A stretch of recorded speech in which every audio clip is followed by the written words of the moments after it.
Pessoal, tudo bem? Então nós estamos entrando no capítulo 20, que é o nosso último capítulo dessa disciplina, tá? E é o segundo capítulo de nossa terceira prova. Bom, essa primeira aula, duração em torno de uns 20 minutos, vai ser de forma remota e vai corresponder ao primeiro tópico, que é o escoamento de um fluido ideal, tá? Do capítulo 20. Então, a gente vai estudar o movimento dos fluidos, tá? Esse movimento consiste basicamente no seguinte, olha, vou imaginar que eu tenho uma tubulação aqui e essa tubulação seja uma tubulação horizontal, tá? Então não existe diferenças de altura nessa tubulação. Então eu estou, por exemplo, no solo, mas existe uma diferença em regiões, tá? Então eu tenho uma região 1 e aqui uma região 2, onde a região 1 tem essa área transversal, e no ponto A2 existe essa área transversal A2, tá? Então eu tenho aqui A1 e aqui eu tenho A2. O que significa trabalhar com fluido ideal? Primeira consideração que nós temos é um fluido na qual a densidade é constante. Se a densidade é constante, a densidade do ponto 1, a densidade do ponto 2 ou qualquer outro ponto é a mesma. A segunda coisa é que não há resistência para o movimento, ou seja, a viscosidade é nula. Então nós chamamos isso de um fluido ideal. Se esse fluido é ideal, agora nós podemos estudar o comportamento das partículas que se movimentam nessa região. Poderia estudar ponto a ponto, mas vamos estudar como um todo, né? Pensando no fluido como um todo. Então, para isso, olha só, vamos marcar um certo intervalo de tempo. Intervalo de tempo ΔT.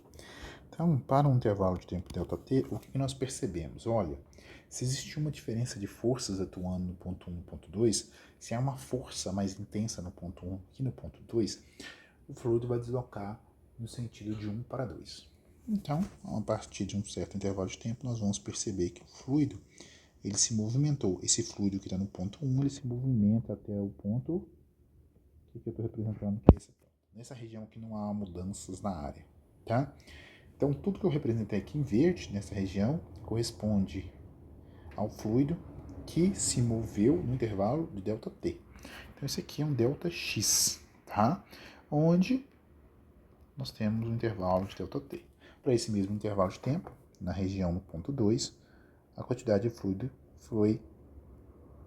se moveu, representado também nessa região, que aqui é o ΔX2, para o mesmo intervalo de tempo, tá bom?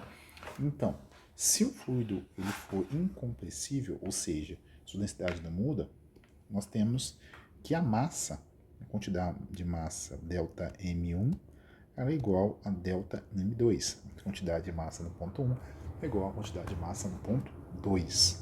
Se nós temos essa consideração, nós podemos calcular essas massas. Bom, como que nós calculamos essas massas? A densidade, nós já sabemos que a densidade ρ era o quê? dm ΔV. Então, dm é igual a ρ ΔV. Então, para cada um deles, o que nós temos? Olha, o ponto 2 vai corresponder à área 2 vezes o ΔX2. Por que o ΔX2? Olha, porque a gente pode considerar um cilindro reto. A área da base, A2, vezes a altura, que é ΔX2. Do outro lado, nós vamos ter um A2, um A1, vezes um ΔX1, tá? Quem é esse ΔX1? Quem é esse ΔX2? O ΔX1 eu posso representar ele aqui a partir de uma certa velocidade. Aqui eu vou ter uma velocidade V1. Se o fluido se movimenta, nós temos uma velocidade. Então, ΔX1 sobre ΔT é igual a velocidade no ponto 1. Mesma coisa acontece nessa região. ΔX2 dividido por ΔT vai ser o V2. Ou seja, se eu divido essas duas igualdades aqui por ΔT, o que eu tenho? Eu tenho A2, ΔX2, ou melhor, V2. Isso aqui é igual a 1, V1. Essa relação corresponde ao que nós chamamos de equação da continuidade. equação da continuidade.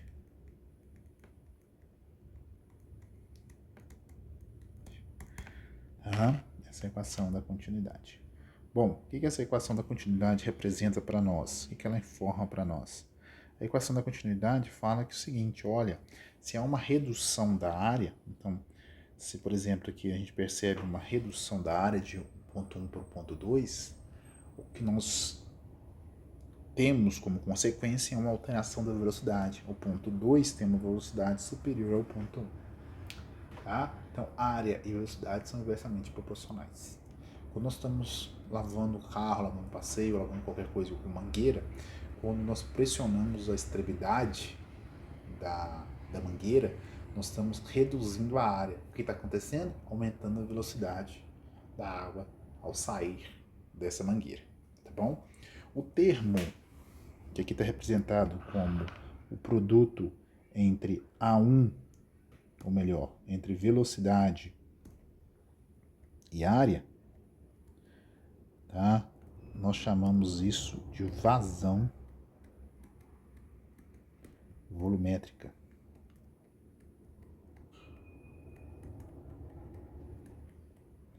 Tá? Essa vazão volumétrica ela é constante, ela não muda, tá bom? Por quê?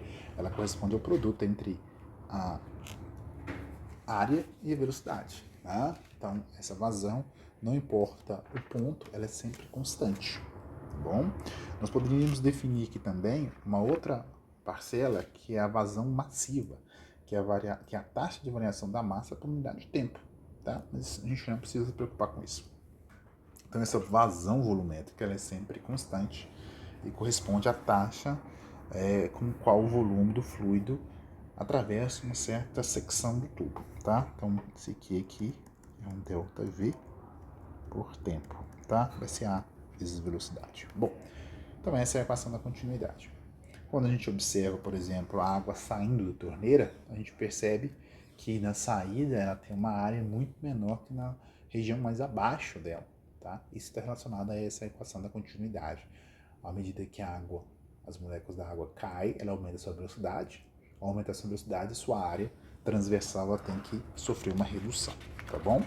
Bom, vamos agora tentar explicar a equação da continuidade, a equação de Bernoulli, que está relacionado aí a por que nós conseguimos ter aviões que se deslocam, que planam na atmosfera, tá? Então essa equação de Bernoulli, ela está relacionada ao seguinte, a gente poderia pegar a mesma situação aqui, essa situação que foi descrita aqui, com uma pequena alteração. Ao invés de considerar ela como sendo na mesma altura em relação ao solo, nós podemos colocar ela com uma certa diferença de altura. Então, por exemplo, além dessas diferenças de área, que vai implicar umas diferenças de velocidade, nós temos aqui também áreas diferentes em relação ao solo. Então aqui está o solo, então a gente tem uma posição H1 em relação ao solo, H1, e nós temos um H2.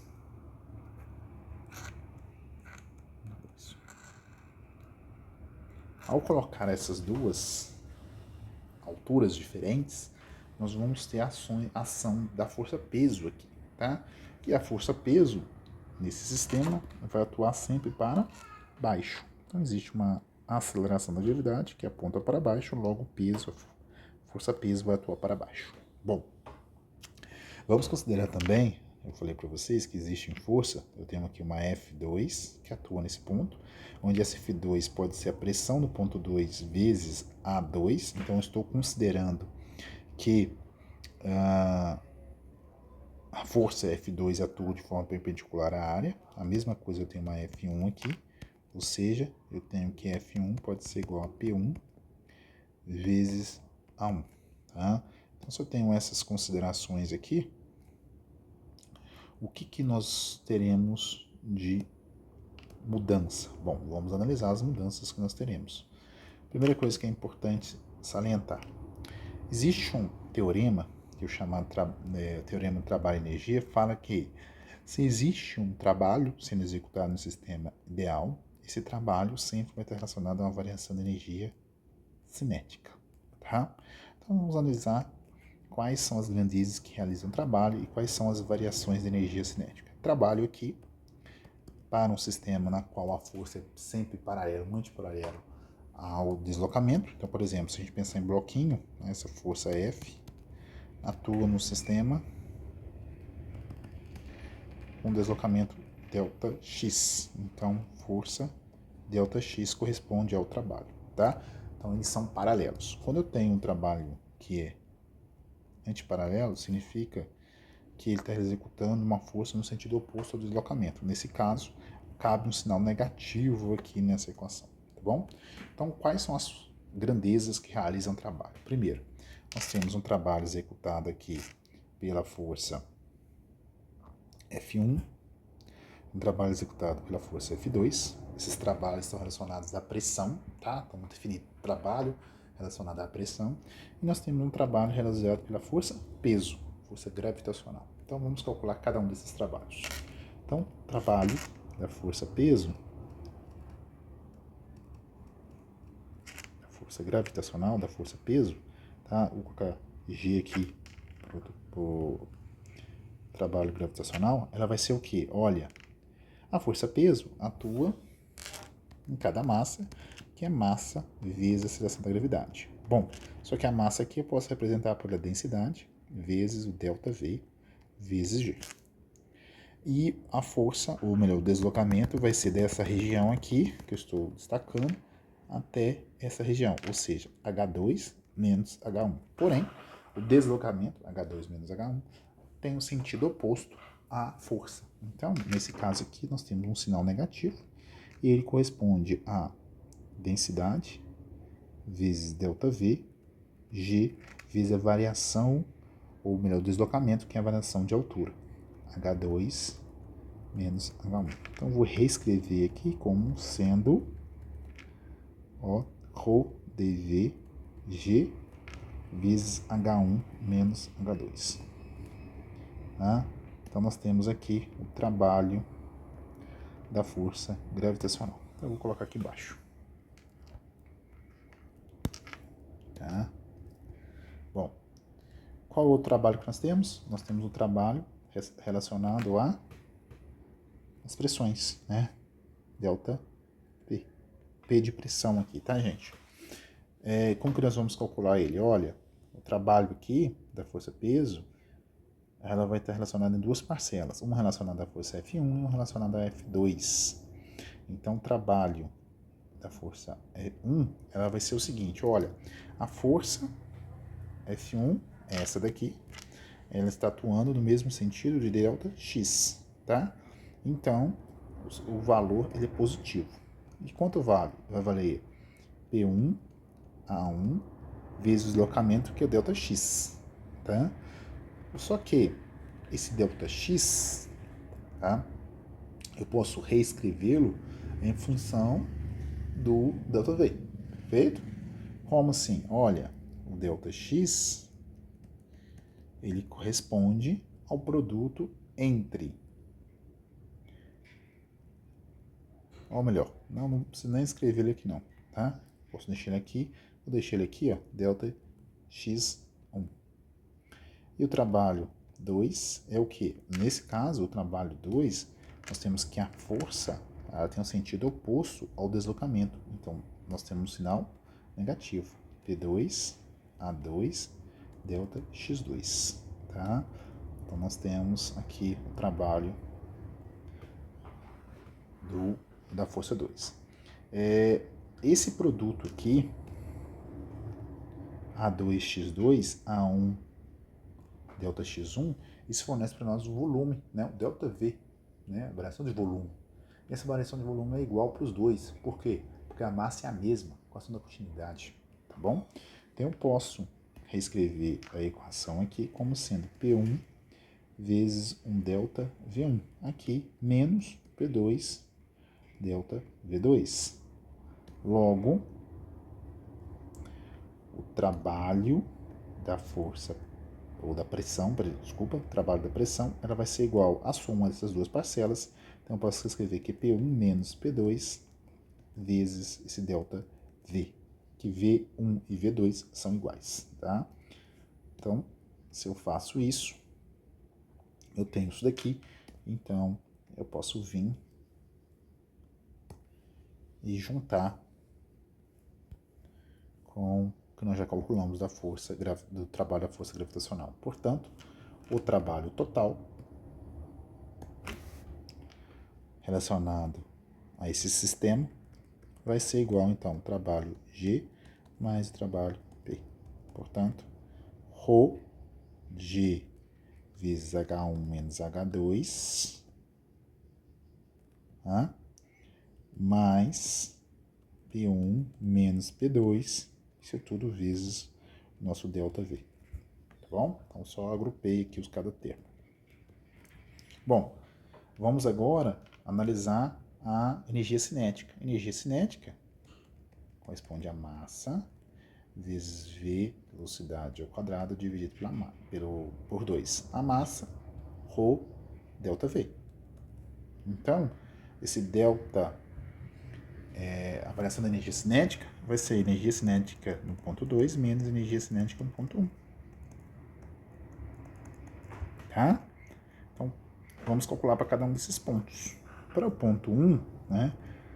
Ponto 1, nós vamos ter o quê? Energia cinética no ponto 1 vai ser a ρ ΔV dividido por 2 vezes velocidade no ponto 1 ao quadrado.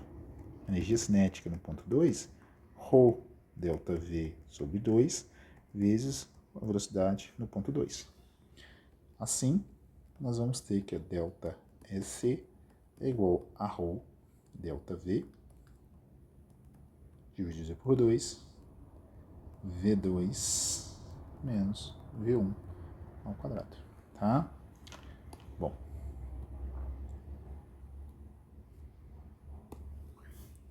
posso vir aqui colocar. Então, temos todas as equações. Então, novamente, pelo teorema do trabalho de energia cinética, eu posso igualar essas relações, tá? Se eu igualo essas relações, eu vou ter ρ, G, olha, ΔV em ambos os lados, né? Tem um ΔV aqui e ΔV aqui, então eu posso simplificar. H1 menos ρg H2 mais P1 menos P2 é igual a ρ dividido por 2, V2 ao quadrado, menos ρ V1 ao quadrado dividido por 2. Como eu tenho uma igualdade, eu vou deixar do lado da igualdade todas as grandezas que têm o índice 1 e do outro lado todos têm o índice 2. Então, se eu faço isso, o que eu vou ter? P1 mais ρgH1. Aqui está negativo, passa positivo. ρ sobre 2 V1 ao quadrado. Isso é igual a quanto? A P2 mais ρgH2. Ambos estão negativos, passa para o outro lado positivo, por isso ficaram positivos. Mais ρ sobre 2 V2 ao quadrado.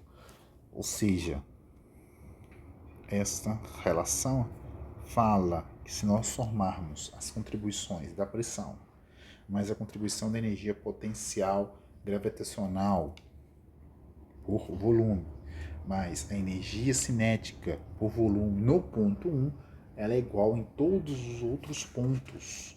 Essa que nós chamamos de equação de Bernoulli. Tá? Essa é a equação de Bernoulli. Bom, eu poderia reescrever isso afirmando que nós temos sempre que essa soma aqui em um ponto, ela é sempre constante, tá? Basicamente é isso que nós temos através dessa equação. Esse termo sempre é constante, ele não muda. Então, na aula, eu vou explicar aí para vocês a ideia aí do avião, né? Por que o avião voa? Porque como consegue? Basicamente vai estar no formato aí da asa, tá? Mas nós discutimos isso na aula presencial. Até mais, pessoal.